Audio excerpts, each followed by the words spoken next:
guess what we got? Well, I got a new project to work on. This is a 1996 Honda Civic hatchback. It's a CX, so it's base model, but I got a pretty good deal on it. Paid around $1,500. Got it at auction Copart, so there was some auction fees, but I think they were like $500, but still, pretty solid deal for nowadays. Like, there's no major damage to it. It runs and drives. I mean, brakes are warped. There's a few things that we need to work on, but really the only damage are just like normal things you'd see on a car that's over 20 years old, you know? Like the clear coat's fading, there's a few dents here and there. Like I think somebody's tried to spray paint the grill. It's starting to wear off now. It's got these butt ugly black wheels.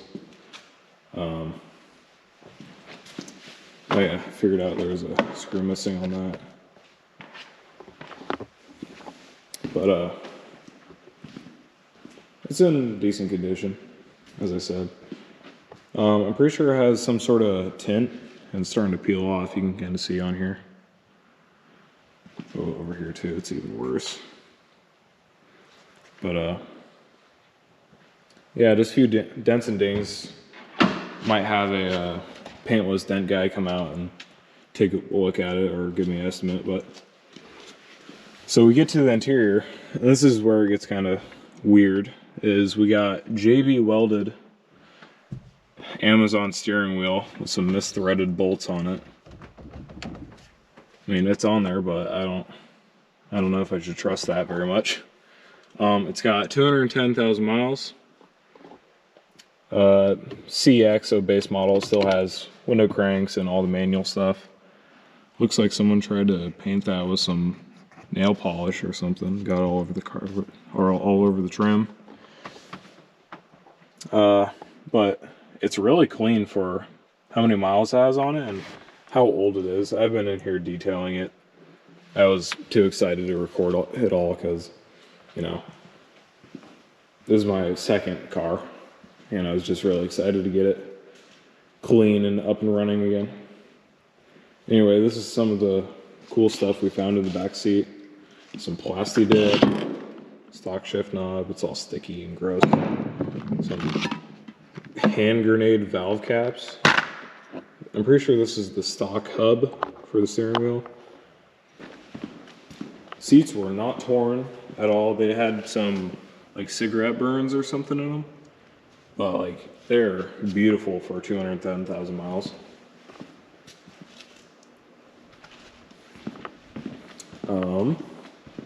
What else? Oh, I'll show you the engine bay. I cleaned that yesterday. I spent like a few hours on it. I was obsessing over every little detail.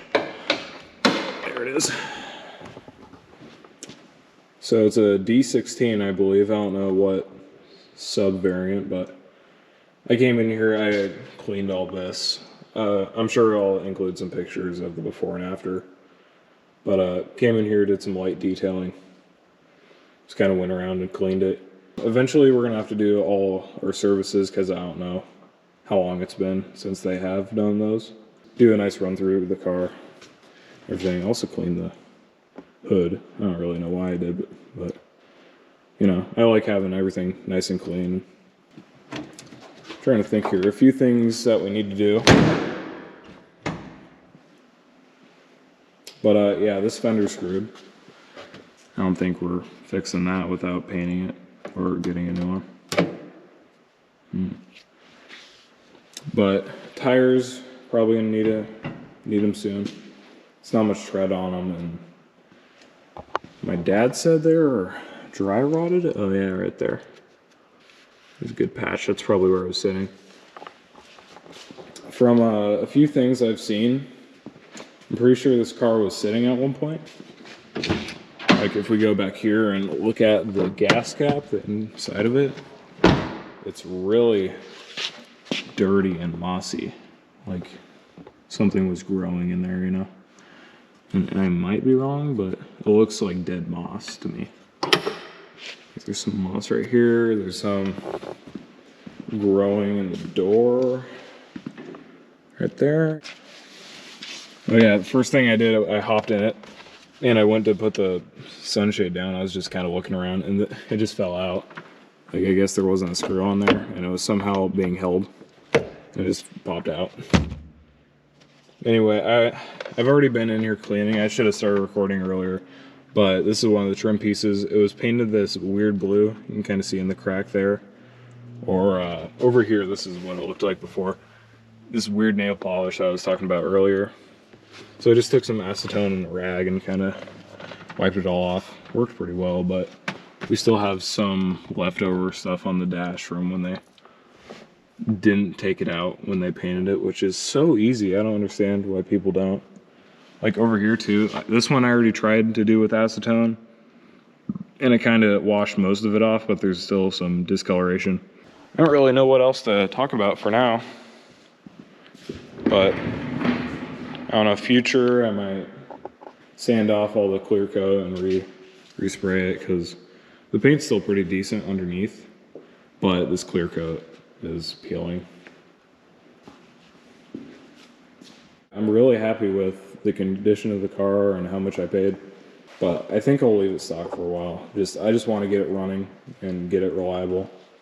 Maybe I'll put a bunch of money into it, put a B series maybe, have some fun. Track it, maybe take it down to Portland International Raceway. I don't really know what the plan is, but I think it will be nice to have two reliable, daily drivable cars that if one breaks down, I can drive the other. This is the new project, and yeah, I don't know what this video is going to be about either. I might just be cleaning it the whole time. I could work on it a bit. Even though I don't have any parts, I need to get some parts. Okay, so first things first, we're gonna try to clean up this trim in here.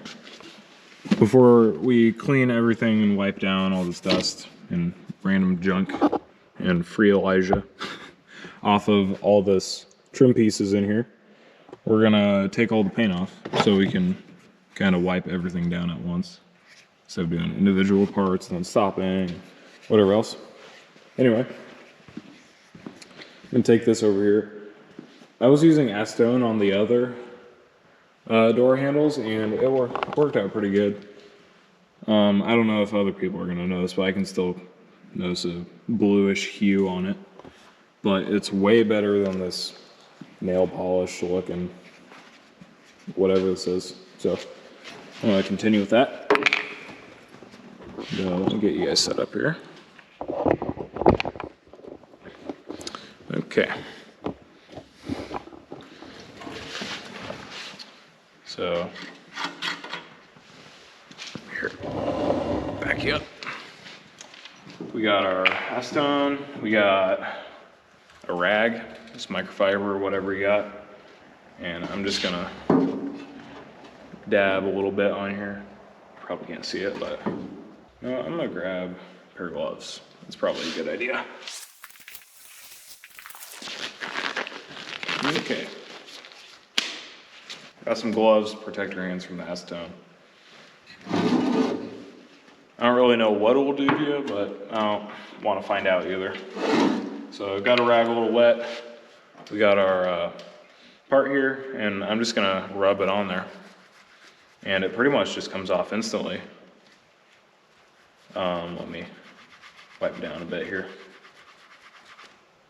But just a few seconds, it's already coming off really easy. And that's what I've been using for all the other trim. After a minute scrubbing with some acetone, it's looking pretty clean. I mean, I'm a perfectionist, so there's a little spot on the corner there. But I'll probably do this for another minute or two. And acetone does dry out pretty quick, so if you are doing this, you're probably gonna wanna put a new drop on there every once in a while. All right, I'm gonna call that there. I put way too much attention into things and then I spend a bunch of time on them. So we're just gonna call it that. Okay, we got our part nice and clean. Still a little blue, but I think everything in here looks a little blue, you know? But it's better than it was. It doesn't look super blue now. Just gotta screw that back in and that'll be done. Okay, we got a rag with a little bit of acetone and I'm gonna see what it does against this blue Sharpie. The acetone I don't think is damaging the leather, but I guess we'll kind of see when we're done. No matter what happens, it'll be better than that blue text saying free Elijah. Some dude that probably went to jail or something. I don't really know. Anyway, back to cleaning. All right, a little more scrubbing later and it's pretty much gone. It's good enough for me and definitely good enough for this Amazon steering wheel that's on here right now. If you haven't already, feel free to like this video. It's free and it really helps out how our videos do. And sub for more content like this. We'll be working on all kinds of stuff. Beater Hondas, LS swapped Toyotas, LS swapped C10s, and our main rig, our rock bouncer. Maybe some Toyota forklift content. Yeah, stick around. All right, I kind of got sick of cleaning, so we're gonna try to do some mechanical stuff. And I'm gonna pop this wheel off, or try to. And I just wanna know if I still have all my airbag wires and whatever else, horn wire. I just wanna know if what's under here and if it's all torn up or if I need a wheel hub. I mean, I don't know much about this stuff, but we're just gonna look under there, see.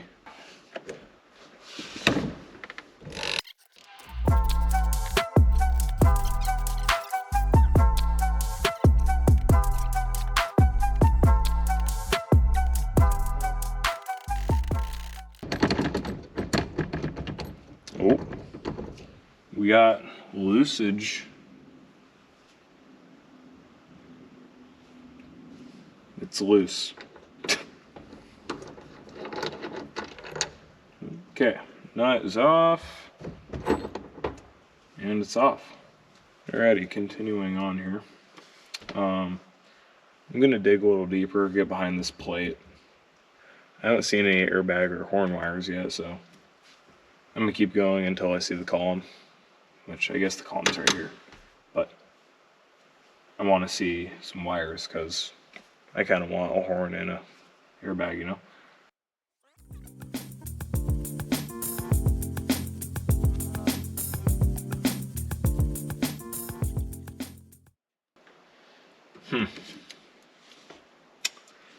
I don't see anything. I think I'm gonna put everything back together and do a little bit of research. I don't see an airbag or horn wire. All the videos, they're just kind of right there, you know.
We're kind of moving on to removing this old window tint that's peeling off. I don't know if you can see on camera, but it looks super wavy. There's a bunch of air bubbles in here and doesn't look very good. Anyway, the best way I found of taking this stuff off is applying a little bit of heat on the back with some sort of heat gun or whatever you have, and you just take a razor blade, and once it's all heated up and that glue starts separating, just kind of get in there, start pulling on it. Yeah, this is how I've been taking off the window tint. just heat it up, grab a razor blade, start it, and then once you get it all peeled off, there will be a decent amount of residue still in the window.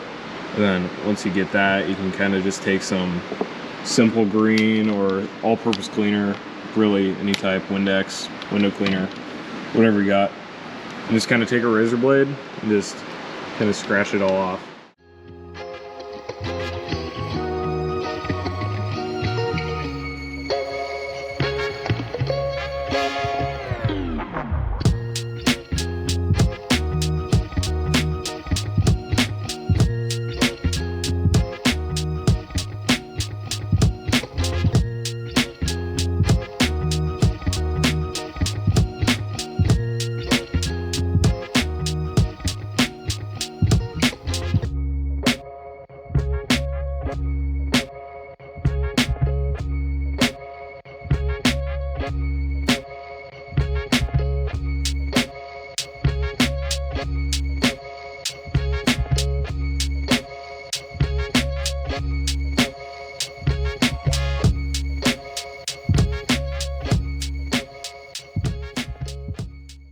This is the window. It's clean. I just finished getting all the windows cleaned off, all the tints off. I'm trying to unrice this thing. You know, it's pretty difficult with the goofy steering wheel, the Hoonigan sticker, which I like Hoonigan, but they got bought out by Wheel Pros. It looks a million times better. And it looks like it's worth more than what I paid for it, which is pretty nice. This is what a few hours of cleaning does. Peel all the tint off, clean the interior. I had to scrape off this window with a razor blade. There was a bunch of like pollen stuck in the trim. And then there's somebody tried to spray paint this little wing on the hatch. And there's a bunch of overspray like all over the place. You can kind of see it here. Bows all over here. It was all up here, all the way across. I just took a razor blade and just and it came right off, so that's pretty nice. And I didn't screw up the defroster either, which I just used acetone instead of like a regular razor blade, and worked pretty well. Okay, I know it's been a minute since I've recorded, and we've made crazy progress on the Honda, and we actually bought another Honda. So here, I'll show you. It's up on the left. But yeah, we bought another shell. I bought another shell for 250 bucks, and it had a ton of good parts on it. And I don't know why the guy was selling it for 250. Probably because it didn't have a title, but you know, I got hit a little hard in the corner, and somebody bonded it up and tried to cover it up, but that isn't important to us because we're just trying to get a bunch of parts off it. Anyway, that's kind of what's left after I gutted it. And then back here, it was actually on some Skunk 2 lowering springs, which was pretty awesome. Let's see, Skunk 2.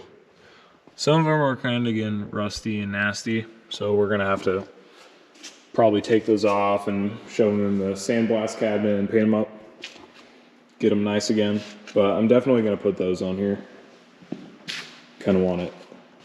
If it was a little lower, I think it would look nice with some decent wheels. So we got another D-Series valve cover. This little switch I needed, the dimmer switch, when we took it for a test drive for the first time, the dash was blinking in and out and just was being a mess. And then over here, this little cup holder thing, on mine, this stuff won't click down and stay. It's just, every time I click it down, it just permanently goes up and stays like this. So it'd be nice to be able to use this space in here instead of needing to flip it down every time I get something out of there or whatever.